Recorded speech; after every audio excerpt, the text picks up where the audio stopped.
بسم اللہ الرحمن الرحیم الحمد للہ رب العالمین والصلاة والسلام علی سید الانبیاء والمرسلین۔ ہمارا اسماء حسنہ پہ جو سلسلہ چل رہا ہے اس کو انشاءاللہ کل سے کنٹینیو کریں گے۔ آج ایک اہم ٹاپک پہ میں بات چاہ رہا ہوں کہ آپ کے ساتھ شیئر کی جائے، اور اس کو میں نے ایک پوسٹ کی شکل میں جو ہے وہ لکھا تھا، اس کو میں آپ کے ساتھ یہاں شیئر کرتا ہوں۔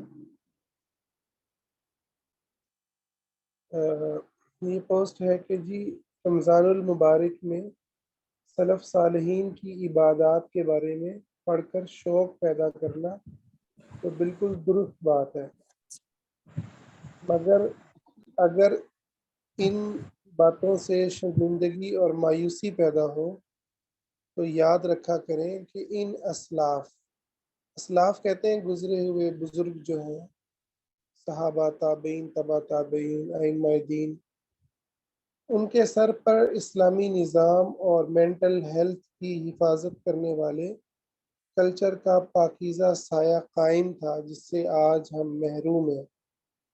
بس جیسے بھی ہو خدا سے اچھی امید قائم رکھیں۔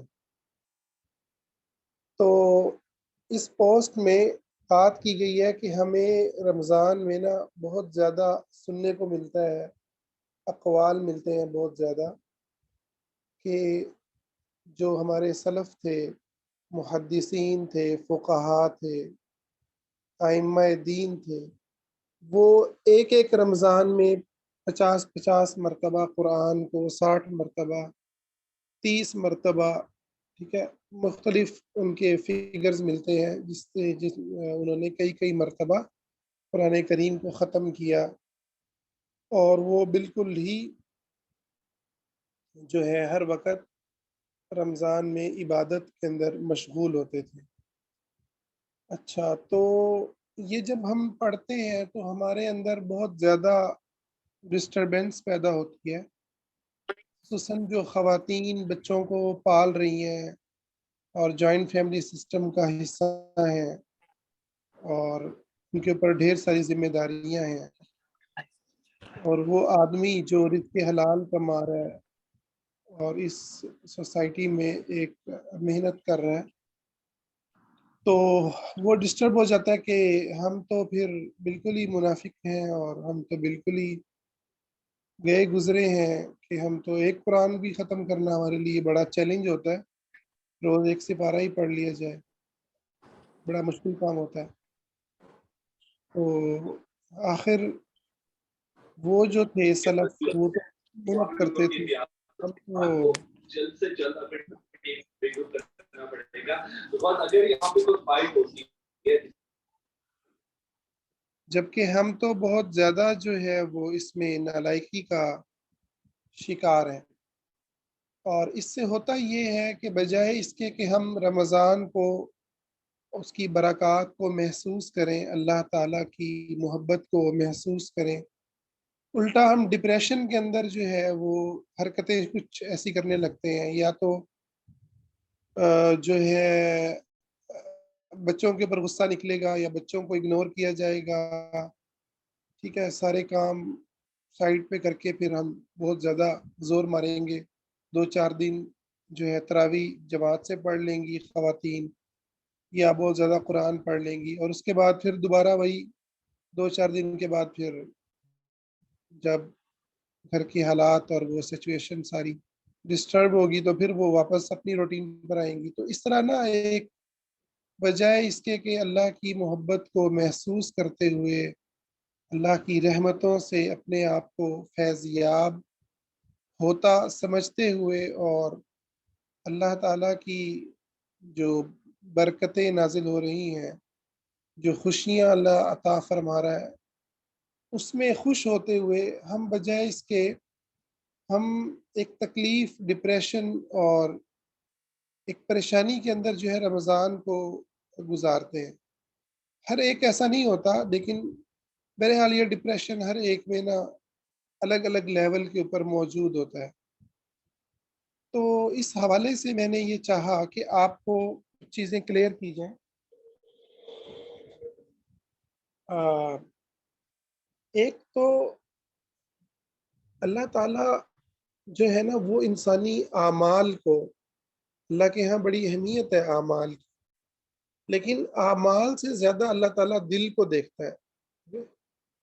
ان اللہ لا ينظر الى صورکم واعمالکم ولکن ينظر الى قلوبکم، اللہ تمہارے چہرے اور تمہارے عملوں کو نہیں دیکھتا صرف، اور بلکہ وہ تو تمہارے دلوں کو دیکھتا ہے۔ تو عمل بھی تبھی اللہ کے ہاں قبول ہوتا ہے کہ جب وہ دل سے صحیح نیت سے ادا ہوا ہو۔ اور نبی کریم صلی اللہ علیہ وسلم کی حدیث میں یہ بھی ہے کہ اگر کسی کو کوئی شخص نیک عمل کی نیت کرتا ہے تو اللہ تعالیٰ اس کا اجر لکھ دیتا ہے۔ اور یہ بھی ہے کہ اگر کسی مجبوری کی وجہ سے انسان ایک عمل کر رہا تھا اور وہ کسی مجبوری کی وجہ سے اب وہ نہیں کر پا رہا، تو اللہ تعالیٰ اس کا اجر اس کو پورا عطا فرماتا ہے۔ اور اسی طرح سے اللہ تعالیٰ کے ہاں اجر کی کوئی کمی نہیں ہے۔ اللہ تعالیٰ ہماری نیتوں کو، ارادوں کو، ہماری چاہتوں کو دیکھتا ہے اور اس کے مطابق ہمیں عطا فرماتا ہے، اور چھوٹے سے عمل کو بھی اتنا بڑھا دیتا ہے، اس پہ بھی اتنا دیتا ہے۔ تو اخلاص سے عمل کے اندر وزن پڑتا ہے، جو پھل ہے وہ اخلاص کی بنیاد پر ملتا ہے۔ تو اس لیے ایک تو یہ پریشانی سے نکلنا چاہیے۔ تو دوسری بات یہ ہے کہ سلف کے جب اقوال کو ہم پڑھیں نا، اور حتیٰ کہ احادیث نبویہ کو کہ جو مدینہ سے متعلق ہے، جب اسلامی ریاست قائم ہو گئی، اسلام کا غلبہ ہو گیا، پھر یقیناً مستحبات اور بلکہ بہت ساری چیزیں ہی فرض مدینہ میں جا کر کے ہوئی ہیں، اور پھر مستحبات، نوافل، یہ سارے کام، ان کے اوپر خاصی آپ کو ترغیب ملے گی مدنی احکام کے اندر۔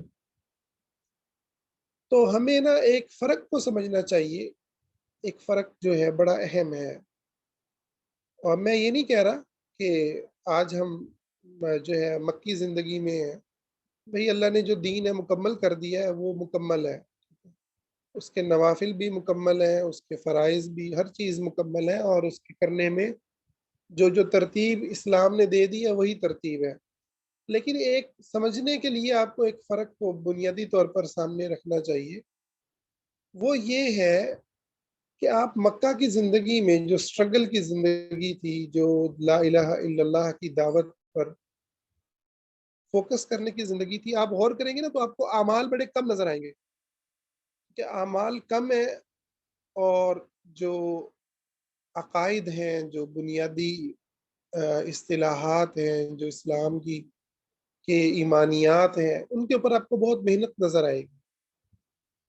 اچھا، پھر ہجرت ہوتی ہے، پھر اللہ کے راستے میں نکلتے ہیں، پھر زمین پر اللہ کا دین قائم ہوتا ہے، مدینہ کی ریاست وجود میں آتی ہے، دارالاسلام وجود میں آتا ہے، مسلمانوں کا گھر مسلمانوں کو ملتا ہے، جہاں کا پاسپورٹ جو ہے وہ صرف لا الہ الا اللہ ہے۔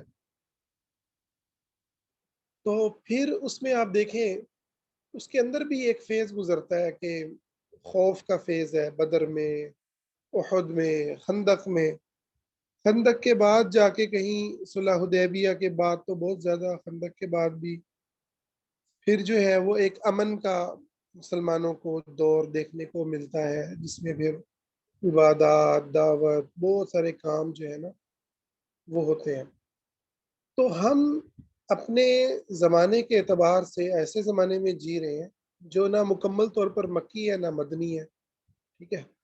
اس زمین پر اس لحاظ سے کہ اللہ کے دین کی بنیادی باتوں کا فہم موجود نہیں ہے، لا الہ الا اللہ کی سمجھ موجود نہیں ہے بہت بڑے طبقے کے اندر، اور اسلام بطور نظام زمین پر قائم نہیں ہے، ٹھیک ہے؟ اس لحاظ سے تو مکی زمانہ کیا کی سے تشبیہ ہے، مشابہت ہے، اور وہی مطالبہ ہے کہ محنت کی جائے، زیادہ سے زیادہ معاشرے میں حق کی دعوت کو بلند کیا جائے، اپنی نسلوں کو الحاد سے کفر سے بچایا جائے، ٹھیک ہے، اور جو فوکس ہے وہ اس بنیادی دین کی جو فرائض ہیں اور دین کی جو بنیادی بات ہے، حق اور باطل کا جو معرکہ ہے، اس کے اوپر جو ہے فوکس ہونا چاہیے، اپنی نسل کے حوالے سے، اپنے معاشرے کے حوالے سے، اپنی ذات کے حوالے سے۔ ایک تو یہ پہلو ہے، اور رہے مستحبات اور دیگر چیزیں، تو اس کو اللہ تعالیٰ جتنی توفیق دے دے اور جتنا ہو جائے اس کو اتنا ہی اس پر شکر اللہ کا ادا کرنا چاہیے، اور اللہ سے مزید بھی مانگنی چاہیے، توفیق بھی۔ جب دوسری جو چیز ہے وہ ہے اسلامی کلچر جو مدینہ میں قائم ہوا، اور اس کلچر نے بڑا سکون دیا، بڑا سکون جو ہے انسانی زندگی کے اندر، وہ اسلام کی تہذیب سے آیا ہے، اسلام کے رسم و رواج، اٹھنے بیٹھنے کے اطوار، میل جول کے اصول، ان سے آیا ہے۔ تو آپ دیکھتے ہیں کہ وہاں جوائنٹ فیملی سسٹم نہیں ہے، عرب دنیا میں آج بھی نہیں ہے، اور نبی علیہ السلام کے زمانے میں بھی نہیں تھا۔ والدین کی ذمہ داری بیٹوں پر تھی، ٹھیک ہے، قریب قریب ان کے گھر ہوتے تھے، ہر فیملی کو الگ جو ہے ایک ایک آزادانہ ان کے اپنے گھر تھے، اپنے ماحول تھے، نہ جہیز، نہ یہ لمبی چوڑے خرچے، نہ دکھاوے، نہ آج کی یہ جو ہے نمود و نمائش کی جو تہذیب، ٹھیک ہے، کچھ بھی نہیں تھا، نہ ساس بہو کے رولے رپڑ۔ آپ کو عام طور پر بڑا ہی وہ معاشرہ فطرت کے قریب نظر آئے گا۔ اچھا، ہم جس معاشرے میں رہ رہے ہیں وہاں تو ایک عورت ہے تو وہ ایک پریشر کوکر میں پک رہی ہے، ٹھیک ہے، وہ سسرال کا پریشر ہے، کوئی خاوند کے مسائل ہیں، گھر کے رسم و رواج ہیں، ٹھیک ہے، نئے گھر میں ایڈجسٹمنٹ ہے، اور 100 چیزیں اس کے دماغ میں پک رہی ہیں، پریشر کوکر میں وہ بیچاری پڑی ہوئی ہے۔ اچھا، بچے ہیں تو وہ پریشر کوکر میں ہیں، ان کو جو جوائنٹ فیملی سسٹم میں سارے دیکھ رہے ہیں، کالا ہے، گورا ہے، موٹا ہے، پتلا ہے، منہ ایسا ہے، ناک ایسا ہے، تعلیم ایسی ہے، ذہین ہے، نالائق ہے، حافظ ہے، غیر حافظ ہے، عالم ہے، غیر عالم ہے، ڈاکٹر ہے تو یا مطلب انجینئر ہے، تو ایک بچہ جو ہے مسلسل پک رہا ہے، اور ایسے ہی لڑکیاں ہیں وہ مسلسل جو ہے ان کے اوپر فوکس ہے، ٹھیک ہے، یہ کیا کرتی ہے، کیا کب اٹھتی ہے، کب کھاتی ہے، کیا پیتی ہے، ٹھیک ہے، جو کنواری بچی ہیں ان پہ اور طرح کے فوکس ہیں، جو شادی شدہ ہیں ان کے اور مسئلے ہیں، بہو کے اور مسئلے ہیں، آدمی ہے وہ پریشر کوکر میں ہے، ٹھیک ہے، وہ اس کو جو ہے ماں باپ کے الگ پریشانیاں، ان کے الگ شکوے، ان کے الگ چاہتے ہیں، ٹھیک ہے، وہ یعنی اللہ تعالیٰ تو کہیں آتا ہی نہیں ہے، آخرت تو کہیں آتی نہیں ہے، سکون سے تو کہیں رہنا نہیں ہے، ہر ایک نے دوسرے پہ برڈن ڈالنا ہے، اور اللہ قلیل بہت سارے سمجھدار گھرانے بھی ہوتے ہیں، لیکن عموماً معاشرہ ایسے ہی چلتا ہے، غیبتیں، چغلیاں، تیری بیوی نے ایسے کہہ دیا، اس کی بیوی نے یوں کر دیا، تمہاری ساس نے یہ کہہ دیا، تمہاری پھپھو نے یہ کہہ دیا، پھپھو جی سنا رہی ہوں گی تمہاری اماں یوں تھی، تمہارا ابا یہ تھا، تمہارا یہ وہ تھا، مطلب آپ جس رشتے کے پاس جائیں گے آپ کو وہاں پر یہ کھچڑی نظر آئے گی، ٹھیک ہے، تو ہر بندہ اس کلچر کے اندر ایک نہایت اذیت ناک جو ہے سلوک سے گزر رہا ہے، بچہ، بوڑھا، جوان، عورت، آدمی، ہر ایک کے دماغ میں نا عجیب عجیب چیزیں فکس ہوئی ہوئی ہیں۔ دیندار ہے تو اس کو فکر ہوگی کہ میرے بچے نمازی بن جائے، نمازی بن گئے تو اب حافظ بن جائے، حافظ بن گئے تو عالم بن جائے، یعنی ان لمیٹڈ قسم کی چاہتے ہیں، ان لمیٹڈ قسم کی جو ہے نا وہ ہے، دنیا دار ہے تو اس کو ہوگی یہ نمبر لے لے، یہ وہ بن جائے، یہ بن جائے، ٹھیک ہے، خاندانی ہوں گے ان کے الگ مسئلے، دیہات کے الگ مسئلے، شہر کے، ہر ایک کی ایک الگ الگ کہانی ہے، ٹھیک ہے، ہر ایک جو ہے نا وہ ڈنڈا لے کے دوسرے کے پیچھے پڑا ہوا ہے، ٹھیک ہے، اس کے پیچھے پہلے اس کے ابا اما ابا پڑے رہے، اب وہ ڈنڈا لے کے دوسرے کے پیچھے پڑا ہوا ہے، اور جو ہے نا دوسرے کو پکانے پہ لگا ہوا ہے۔ تو ایسے ماحول میں کہتا ہوں کہ رمضان کے اندر اگر کوئی 5 نمازیں فرض پڑھ لیتا ہے نا تو بڑی بات ہے، الحمدللہ، اس کو اللہ کا شکر ادا کرنا چاہیے، چاہے عورت ہے چاہے آدمی ہے، روزہ رکھ رہا ہے، نماز پڑھ رہا ہے، الحمدللہ، حرام نہیں کھا رہا، غیبت نہیں کر رہا، ٹھیک ہے، جھوٹ نہیں بول رہا، چغلی نہیں کر رہا، تو بڑا اللہ کے کا ولی بندہ ہے، ٹھیک ہے۔ اب وہ اس ٹینشن میں پڑ جائے اقوال پڑھ کے صحابہ کے، سلف کے، کہ جی میں تو 60، وہ تو 60 قرآن ختم کر لیتے تھے، تو بھائی وہ رہتے کہاں پہ تھے؟ وہ پاکستان میں رہتے تھے، وہ انڈیا میں رہتے تھے، وہ اس بر صغیر کے کلچر میں رہتے تھے، ٹھیک ہے، وہ تو اسلام کے کلچر میں رہتے تھے جہاں لڑکیاں جا کے ابا کی شکایت جو ہے وقت کے خلیفہ کو کرتی تھی کہ ابا نے یہ شادی کر دی ہے غلط جگہ، میں تو مانتی نہیں ہوں۔ وہ خلیفہ جو ہے وہ شادی ابا کی کینسل، ٹھیک ہے۔ تو آپ بالکل اور ہی ماحول دیکھیں گے، لڑکی جا کے کہتی ہے کہ مجھے تو بندہ ہی پسند نہیں ہے، اس کا تو مجھے شکل ہی پسند نہیں ہے، میں تو اس کے ساتھ نہیں رہ سکتی، اس کی میں نافرمانی کر بیٹھوں گی، نکاح ہی فسخ ہو جاتا تھا۔ اور لونڈی آزاد ہوئی بریرہ رضی اللہ عنہ، اور خامد کے ساتھ رہنا ان کو پسند ہی نہیں آیا، خامد غلام تھا، ٹھیک ہے۔ وہ خامد روتا پھر رہا گلیوں میں پیچھے پیچھے، سفارشیں کروا رہا ہے حضور علیہ الصلوۃ والسلام سے، اور بریرہ سفارش ہی نہیں مان رہی، حضور سے پوچھتی ہیں آپ آرڈر کر رہے ہیں یا سفارش کر رہے ہیں؟ حضور کہتے ہیں میں تو سفارش ہی کر رہا ہوں، کہا سفارش نہیں میں مانتی آپ کی، اگر حکم کریں گے تو حکم میں مانوں گی۔ کیا ماحول ہے، مطلب ہے بالکل نارمل ماحول ہے، نہ یہ رولے ہیں کہ عورت ہے آدمی ہے، یعنی یہاں تو اتنے مسئلے ہیں اتنے مسئلے ہیں۔ میں تو ابھی علماء سے میرا دل کرتا ہے میں سوال کروں کہ نبی علیہ السلام کے زمانے میں نامینیٹڈ پکے ٹھکے منافق موجود تھے، عبداللہ بن ابی، یعنی آج کے زمانے میں آپ کسی کو منافق کنفرم تو نہیں کر سکتے نا، کنفرم منافق جو پکے جہنم میں جائیں گے جن کے بارے میں آیتیں نازل ہوئی ہیں، وہ منافق موجود تھے، ان کو وعیدیں بھی آئیں، سارا کچھ ہوا، لیکن مسجد نبوی میں آگے آدمی نماز پڑھ رہے ہیں پیچھے عورتیں پڑھ رہی ہیں، تو کسی نے اٹھا کے جو ہے نا پردہ نہیں لگایا کہ یار بیچ میں چلو چادر ہی لگا دیتے ہیں، ایک رسی باندھنی تھی مسجد نبوی میں، کوئی ستون دو کھڑے کر دیتے، اس کے کھجور کے دو ٹہنیاں باندھ کے بیچ میں ایک پردہ لگا دیتے، یہ عورتوں کا پورشن ہے یا آدمیوں کا پورشن ہے۔ بڑا نارمل سا ماحول تھا، ایک انسانوں والا ماحول تھا، ٹھیک ہے۔ اور پردہ بھی تھا، حیا بھی تھی، شرم بھی تھی، تعلق بھی تھا، بات چیت بھی تھی، سب کچھ تھا، ناراضگیاں بھی تھیں، لڑائیاں بھی ہوتی تھیں۔ تو کہاں وہ اس انسانوں کا معاشرہ، بچوں سے پیار، حضور کی محبت، نہ ڈانٹ نہ ڈپٹ نہ مار نہ کٹائی، کہاں یہ معاشرہ جہاں ڈنڈے کھا کھا کے کان پکڑ کے جو ہے کلوں پہ ڈنڈے کھائے ہوئے ہیں، یعنی یہ نسل، اس کو آپ کیا کتنی اب نارملٹی کا شکار کہیں گے، ڈپریشن کا اندازہ لگائیں کہ جو استادوں کے سامنے کان پکڑ کے کلوں پہ ڈنڈے کھا کھا کے جوان ہوتی ہے، اور بعد میں استادوں کے دو دو ہاتھوں سے ملتی ہے کہ واہ جی واہ یہ میرے استاد تھے، مطلب جن کو جوتے مارنے چاہیے ان کو جو ہے دو ہاتھوں سے مل رہے ہوتے ہیں کہ ان کی وجہ سے ہم اس جگہ پہنچ گئے، نوکری ہمیں مل گئی اور ہم بڑے جو ہے نا۔ تو یہ تو ہم لوگوں کی یعنی اتنی اب نارملٹی ہے، اتنی اب نارملٹی ہے معاشرے میں کہ میں حیران ہوتا ہوں کہ زندہ کیسے ہے معاشرہ، زندہ ہے یہ بڑی بات ہے، سانس چل رہی ہے بڑی بات ہے، ایمان پہ کھڑے ہوئے ہیں بڑی بات ہے، اب ایک نیا ڈپریشن ڈال دیں ان کو کہ جی 60 قرآن ختم کرنے تھے اور تراویحیں ساری کی ساری پڑھنی تھی، اور جو ہے پتہ نہیں میں تو رمضان میں نے تو کچھ کیا ہی نہیں، ٹھیک ہے نا۔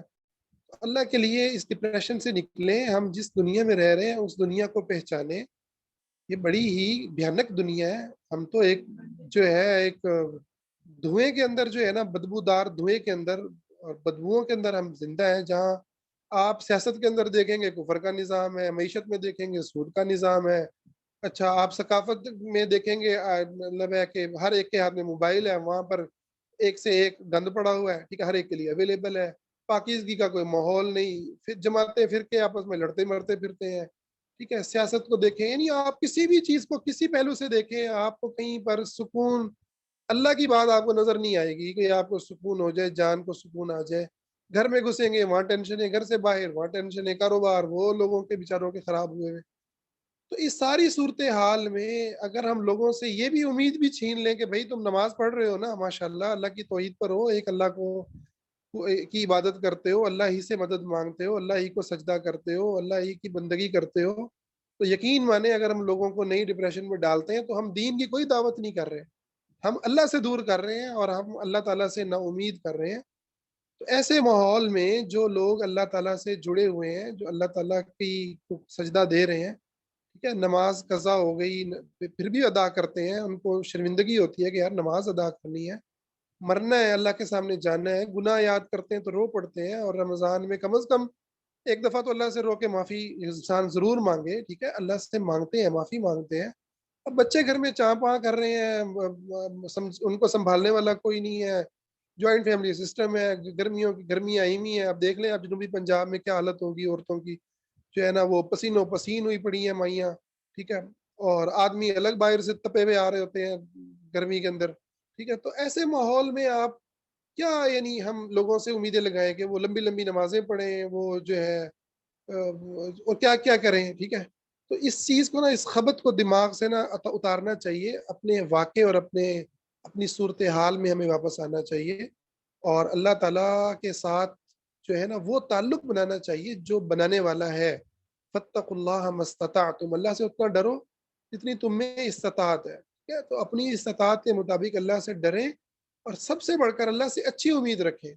اللہ ہم پہ رحم کرے گا، اللہ ہمیں معاف کرے گا، اللہ بے حد رحمان ہے، رحیم ہے، کرم کرنے والا ہے، اور اس کی ذات ذرہ بھر بھی ظلم نہیں کرتی۔ تو اور اپنے فرق کو، اور اپنے صحابہ، تابعین، تبا تابعین کے زمانوں کے فرق کو بھی اپنے سامنے رکھیں، اور بڑی ریلیکس زندگی گزاریں، اللہ سے بڑا خوش ہو کر اللہ کی طرف دیکھیں، اور رحمتوں بھری نگاہوں سے خدا کی طرف جو ہے نگاہ اٹھائیں، تاکہ زندگی میں واقعتاً اللہ آ جائے اور اللہ کی محبت ہمیں مل جائے۔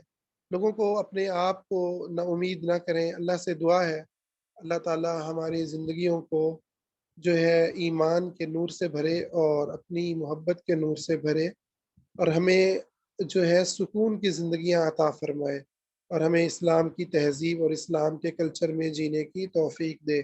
آمین یا رب العالمین۔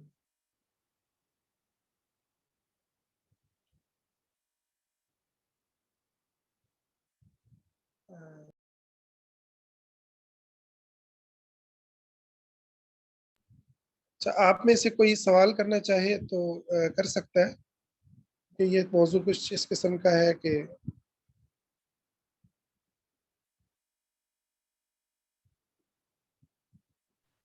السلام علیکم۔ وعلیکم السلام۔ عبدالعلام بھائی، آپ نے وہ جو شروع میں آیت کا حوالہ دیا تھا، آپ مجھے آیت نمبر بتا دیں گے؟ جزاک اللہ الخیر۔ کون سی آیت میں، کہ کیا ترجمہ کیا تھا؟ شروع بالکل، میں ایک سیکنڈ میں لکھ فاتقوا رہی ہوں، اللہ، دیکھ رہی ہوں۔ فاتقوا اللہ ما جی جی، استطعتم، اللہ سے ڈرو جتنی تم نہیں میں نہیں، وہ استطاعت۔ جی یہ حدیث ہے کہ آیت ہے؟ یہ آیت ہے جی، یہ آیت ہے۔ جی جی ہاں جی، یہی میں کہہ رہی ہوں، مجھے کائنڈلی اس کا وہ نمبر بتا جی دیجیے۔ جی، میں گروپ میں انشاءاللہ شیئر کر دیتا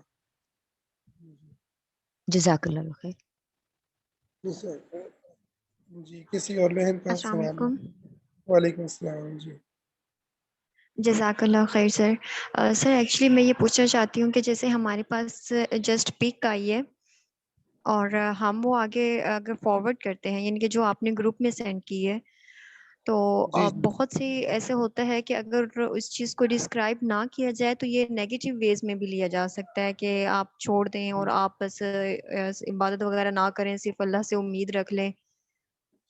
جی بالکل، اس لیے میں نے اس کے اوپر لیکچر ریکارڈ کیا ہے، تو آپ جہاں پک بھیجیں وہاں پر ساتھ میں لیکچر بھی بھیج دیں، اور نہ ڈریں جی نہ، سر۔ کوئی مسئلہ نہیں ہے، اگر کوئی غلط لے رہا ہے تو وہ اس کا مسئلہ ہے نا، ٹھیک ہے؟ باقی لوگ پوچھ سکتے ہیں، ایسے تو اس میں کوئی بات نہیں ہے کہ آپ عبادت چھوڑ دیں یا عبادت نہ کریں، اللہ سے جی جی امید سر۔ دلائیے نا، ٹھیک ہے جی نا، سر۔ کہ اللہ سے آپ اچھی امید رکھیں، جتنی کر رہے ہیں بس الحمدللہ، اللہ سے امید رکھیں، ٹھیک ہے نا؟ سر شرک انسان اور کرے اور نہ کرے، باقی تو اللہ سے خیر کی امید ہے۔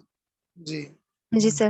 سر اور آپ نے جیسے وہ اسلامی کلچر میں جوائنٹ فیملیز اور یعنی کہ سیپریٹ فیملیز کا تھوڑا سا ٹچ دیا، تو اس میں مطلب اسلامی کلچر میں جوائنٹ فیملیز نہیں ہوتے جیسے سعودی عرب میں ہے، تو اگر جوائنٹ فیملی کی ریزن پہ، جوائنٹ فیملی کے بیس پہ ہم کسی گھر میں شادی کرنے سے انکار کرتے ہیں، تو کیا یہ ٹھیک ہوگا ریزن؟ ہاں ٹھیک ہوگا، اس میں کوئی حرج نہیں ہے، لیکن چیزوں کو نا یعنی علمی طور پر سمجھنا اور پریکٹیکلی کرنے میں بڑا فرق ہوتا ہے۔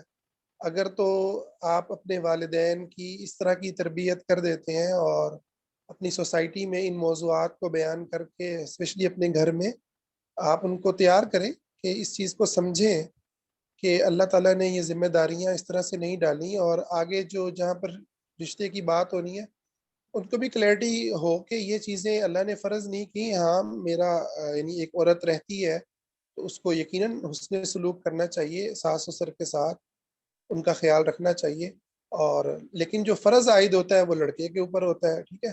تو لیکن اس میں یہ بھی یہ نہیں ہے کہ صرف اس میں ایک عورت کا ہی مزے ہیں، ٹھیک ہے نا؟ اس میں مطلب ہے عورت کو عورتیں جس طریقے سے برانڈیڈ کپڑے پہننا یا بہت زیادہ جو ڈیمانڈنگ ہوتی ہیں، ٹھیک ہے، تو یقیناً ایک آدمی جب اپنے ماں باپ کو ٹائم دے گا، ان پہ خرچ کرے گا، تو پھر اس کو انتظام کرنا پڑے گا نا اپنے والدین کے لیے، تو وہ پھر یقیناً ان کا سٹینڈرڈ کم ہوگا، ٹھیک ہے، لیکن سٹینڈرڈ کم ہونا میٹر نہیں کرتا، ذہنی سکون میٹر کرتا ہے۔ تو اگر ہم اسلام کے اوپر چلیں، اور عورتیں اور آدمی، بیسیکلی آدمی بھی ظلم کا شکار ہو رہا ہے نا، یعنی ایسا تو نہیں ہے پھر جب وہ عورتیں جوائنٹ فیملی سسٹم میں کام کرتی ہیں، پھر وہ آدمی کو بھی جو ہے، وہ آدمی ان کا تابع دار بن کے چل رہا ہوتا ہے، ٹھیک ہے، وہ اس کی اپنی زندگی جو ہے عورت کے گرد ہی گھوم رہی ہوتی ہے، ٹھیک ہے۔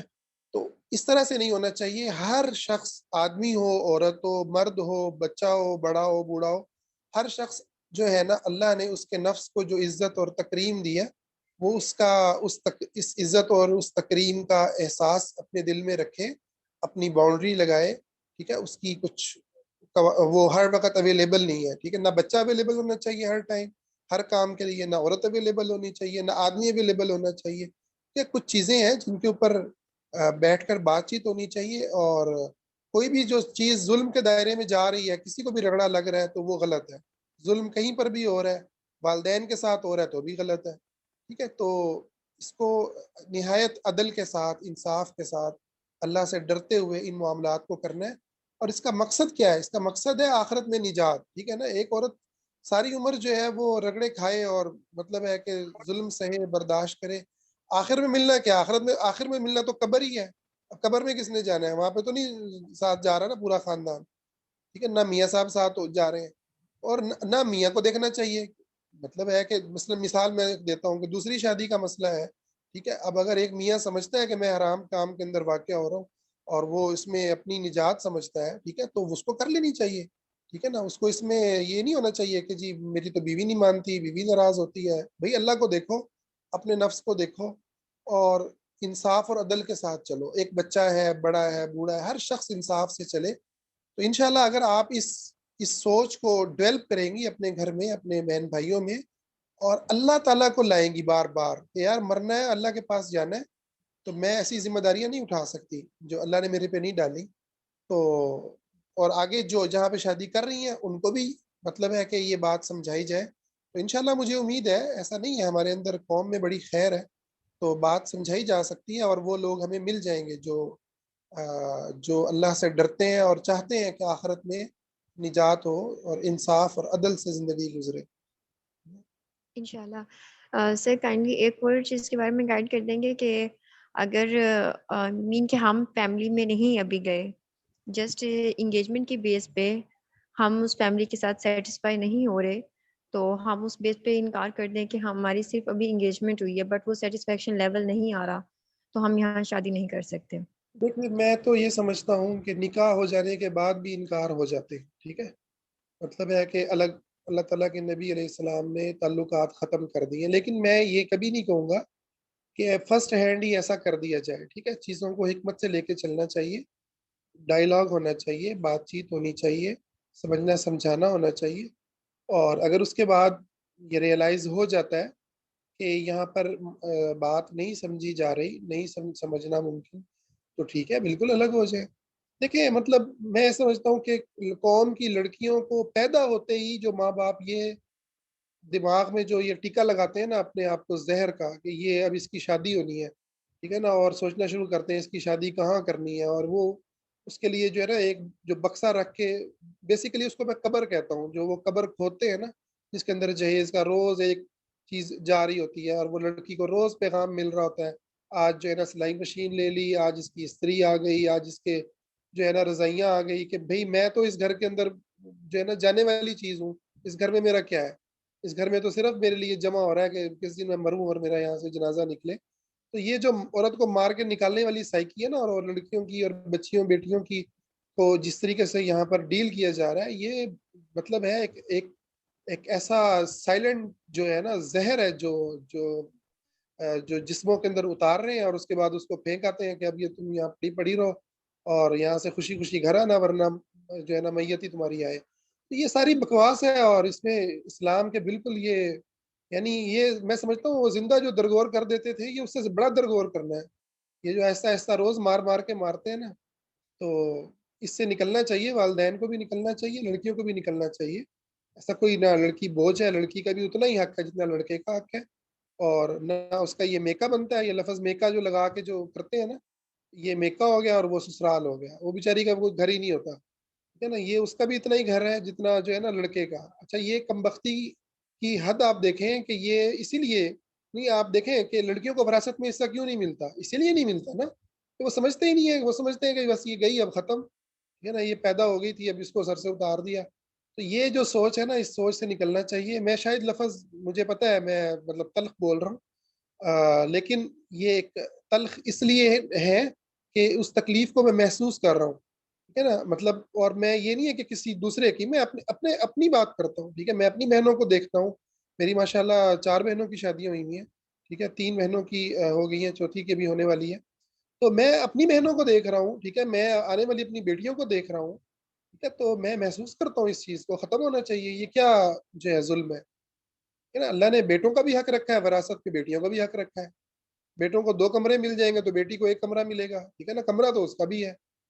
تو اس لیے نا اس چیز سے نکلیں، ٹھیک ہے. اور شادی اللہ نے نصیب میں لکھی ہے تو ضرور ہوگی. اچھا رشتہ ڈھونڈیں، ہو جائے گی، کوئی مسئلہ نہیں.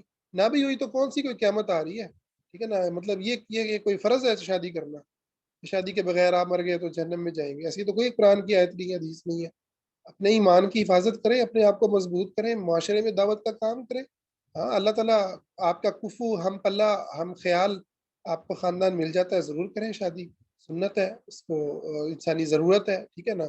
وہ کریں. لیکن اگر ایک چیز اگر نہیں ہو پاتی تو اس کو روک لگا کے بیٹھ جانا، اور پورا معاشرہ ایسے دیکھ رہا ہوتا ہے. اب یہ 30 سال کی ہو گئی، 24 سال، ایک سال گن رہا ہوتا ہے کم بخت. اور ان کی نگاہیں جو ہیں وہ اس طرح کی ہوتی ہیں کہ زندہ درگور کرنے والی. تو میرا تو یقین مانے بس نہیں بنتا کہ میں ان کو دیکھنے والوں کو جو ہے درگور کر دوں. تو روز آ کے بیٹیوں کو جو ہے نا وہ مار رہے ہوتے ہیں، دکھا رہے ہوتے ہیں. ابھی ریجیکشن ہو رہی ہے، کبھی یہ ہو رہا ہے، کبھی وہ ہو رہا ہے. تو بھائی یہ نا اپنے اپنے لہجوں کو بدلیں، ٹھیک ہے. اور اپنے چہرے کے تیوروں کو بدلیں اور اپنے اندر تبدیلی لے کر آئیں. آپ اللہ کی بندی ہیں اور جنت کی جو ہے نا پروڈکٹ ہیں ہم سب انشاءاللہ اللہ کے حکم سے. اس دنیا میں تھوڑے سے ٹائم کے لیے آئے ہیں. کسی کو ہماری بے عزتی کرنے کا، کسی کو ہماری تحقیر کرنے کا، کسی کو ہمیں جو ہے نا وہ ڈی گریڈ کرنے کا، اور ہمیں جو ہے نا احساس دلانے کا کہ تمہارا تو ٹائم ہی چلا گیا، اور ہمیں احساس کمتری میں ڈالنے کا کسی کو یہ حق حاصل نہیں ہے، ٹھیک ہے. تو ہر ایک کو اسی طریقے سے جینا چاہیے، شیر بن کے. اور شیر بن کے ہی جو ہے نا وہ زندگی گزارنی چاہیے. اللہ کو یہی پسند ہے. جی سر، جزاک اللہ خیر.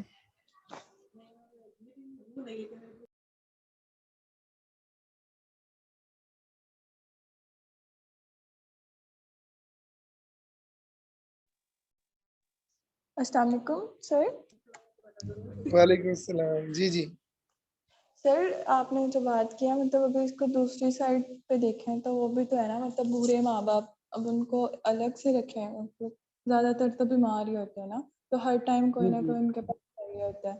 تو اس کا کیا سولوشن ہے؟ یہ میں کلیئر کر دوں. جی جی میں نے بالکل یہ نہیں کہا ماں باپ کو الگ رکھے، میں نے بالکل یہ نہیں کہا. جوائنٹ فیملی سسٹم کا مطلب یہ نہیں ہوتا کہ آپ ماں باپ کو الگ کر دیں، ٹھیک ہے. جوائنٹ فیملی سسٹم کا مطلب ہوتا ہے یہ چاہت رکھنا کہ ماں باپ کے جتنے بیٹے ہیں، ٹھیک ہے، اور ان کی بیویاں، ان کے بچے، وہ سارے کے سارا جو ٹبر ہے نا ایک گھر کے اندر رہے گا، ایک چھت کے نیچے رہے گا. اور ان کے پاس صرف ایک کمرہ ہوگا، ٹھیک ہے. میں یہ بھی نہیں کہہ رہا کہ میں کوئی شرعی فتویٰ نہیں لگا رہا، ایک میں آپ کو بات بتا رہا ہوں، ٹھیک ہے. تو یہ جوائنٹ فیملی سسٹم جو ہے نا اس کی میں مخالفت کر رہا ہوں. رہا ماں باپ، تو ماں باپ تو اتنے اہم ہیں کہ مطلب بیوی کے ساتھ جو ہے نا تعلق ختم ہو سکتا ہے، ٹھیک ہے نا. کانٹریکٹ ہی ہے نا، میاں کے ساتھ بھی تعلق ختم ہو سکتا ہے. نکاح کو کیا کہا گیا کتب حدیث میں؟ عقد النکاح، ایک کانٹریکٹ ہے. ماں باپ، بہن بھائی تو خون ہے آپ کا، ان کے ساتھ تو کبھی بھی آپ یہ نہیں کر سکتے کہ ماں باپ کو آپ جو ہے وہ تنہا چھوڑ دیں، بیماری کی حالت میں چھوڑ دیں. یہ تو ویسٹ کا نظریہ ہے، میں یہ بات بالکل بھی نہیں کر رہا. اور میری اس بات کو اس کے ساتھ ہی ملا کر سمجھا جائے، ٹھیک ہے. ماں باپ کا خیال رکھیں، لیکن ماں باپ یہ چاہت بھی نہ کریں کہ ان کے سارے بیٹے اور ان کا جو پورا مطلب ان کے آگے اولادیں وہ سب ایک گھر میں رہیں گے، اور بھابھیوں کی آپس میں لڑائیاں ہوں گی، ہوم پالیٹکس ہوگی، بھائی بھائی کے ساتھ جو ہے نا وہ بتا رہا ہوگا تیری بیوی نے یہ کر دیا، تیری بیوی نے یہ کر دیا. ان کے بچوں کو سبق پڑھائے جا رہے ہوں گے، ٹھیک ہے. تو تمہاری جو ہے نا اماں نے یوں کہہ دیا، تمہاری ابا نے یوں کہہ دیا، ٹھیک ہے نا. یہ جتنی گیمیں چلتی ہیں نا بیسیکلی اس کو میں جوائنٹ فیملی سسٹم کہہ رہا ہوں. رہا ماں باپ تو ان سے زیادہ تو زندگی میں کوئی عزیز چیز ہے ہی نہیں. اللہ نے اپنی عبادت کے بعد سب سے بڑی بات ہی ماں باپ کی ہے. ان کی خدمت کریں. خامن تو یعنی ان کا جو بیٹا ہے اس پہ تو فرض ہے، اور جو بہو ہے اس کے اوپر مستحب ہے. اس کو چاہیے کہ وہ بھی خدمت کرے، جتنی اس میں استطاعت ہے، جتنی طاقت ہے اس میں کرے. اور لڑکے کو بھی چاہیے کہ وہ بھی خیال رکھے. پریگنینسی ہے، بیماری ہے، 100 چیزیں ہیں اس کے اندر. کسی مطلب ہے کہ کام کرنے والی کا انتظام کر لیا جائے، کوئی مل جل کے جو ہے چیزوں کو وہ کر لیا جائے. ہے اس کا احسان عورت کا، ٹھیک ہے. اور احسان سے ہی رشتے چلتے ہیں، فرائض سے تو رشتے نہیں چلتے. میں کبھی بھی نہیں کہتا بس فرض ادا کریں اور اس کے بعد اپنے کمروں میں پڑے رہیں. میں کبھی یہ بات نہیں کرتا. ٹھیک ہے، آپ اچھے طریقے سے رہیں، ماں باپ کی خدمت کریں. ٹھیک ہے، آپ ان کے ماں باپ کی خدمت کریں گے اپنے خاوند کے، ٹھیک ہے، تو اللہ تعالیٰ جو ہے آپ کے ماں باپ کے لیے بھی آسانیاں فرمائے گا. تو یہ تو ہونا چاہیے، خدمتیں ہونی چاہیے، پیار محبت ہونا چاہیے. لیکن پوری جو ہے نا وہ نسلیں ایک جگہ پہ نہیں بیٹھنی چاہیے. ٹھیک ہے نا. اگر وہ مطلب ہے لڑکا جو ہے دوسرا بیٹا ہے، ساتھ الگ گھر لے لے، 1-2 گلیاں چھوڑ کے گھر لے لے، اسی گلی میں لے لے. ٹھیک ہے.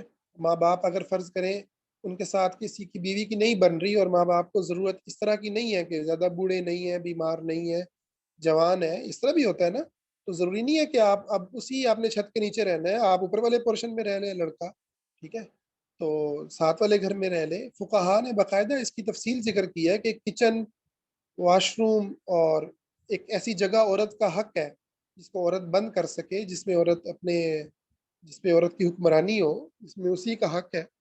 اس طرح کو عورت کو دینا چاہیے. تو جتنا ممکن ہو، میں یہ نہیں کہہ رہا کہ ہر بندہ ہر چیز افورڈ بھی نہیں کر سکتا، خصوصاً مڈل کلاس میں یا نچلی زندگی میں تو بڑا وہ مسئلہ ہے. تو اس لیے اس کو اس طرح نہیں لینا چاہیے. یہ حقیقت ہے کہ ابھی میں مطلب ہے کہ آپ لڑکیوں سے اس وقت کی باتیں سنیں نا، یعنی ایک لڑکی کی زندگی میں اللہ کو پا لینا، اللہ کے پاس جانا، آخرت، ساری باتیں بعد میں ہوتی ہیں. ٹھیک ہے نا. وہ بعد میں بھی شاید پتہ نہیں کہاں پہ ہوتی ہیں. سب سے بڑا مسئلہ ہوتا ہے میری شادی ہو جائے. ٹھیک ہے نا. اور یہی مسئلہ لڑکے کا ہوتا ہے کہ بھی شادی کے بعد، وہ شادی سے پہلے ہی بیچارہ سن رہا ہوتا ہے تیری بیوی آئے گی، وہ تو بس تو ہمارے ہاتھوں سے گیا. بہنیں اس کو سمجھا رہی ہوتی ہیں، اماں پہلے ہی کہہ رہی ہوتی ہے کہ گیا ہوں. ٹھیک ہے نا. یعنی پورا سوسائٹی آپ کا ایک پورا دماغ بنایا ہوا ہے نا، بس اب تو یہ گیا، اب یہ کام سے گیا. ٹھیک ہے نا. تو یہ کوئی ایسا نہیں ہونا چاہیے. ہر ایک کی پرائیویسی ہونی چاہیے، ہر ایک کی اپنی زندگی ہونی چاہیے، اور ایک جو ہے تعاون اور ایک دوسرے کا خیال رکھنا وہ بھی ہونا چاہیے.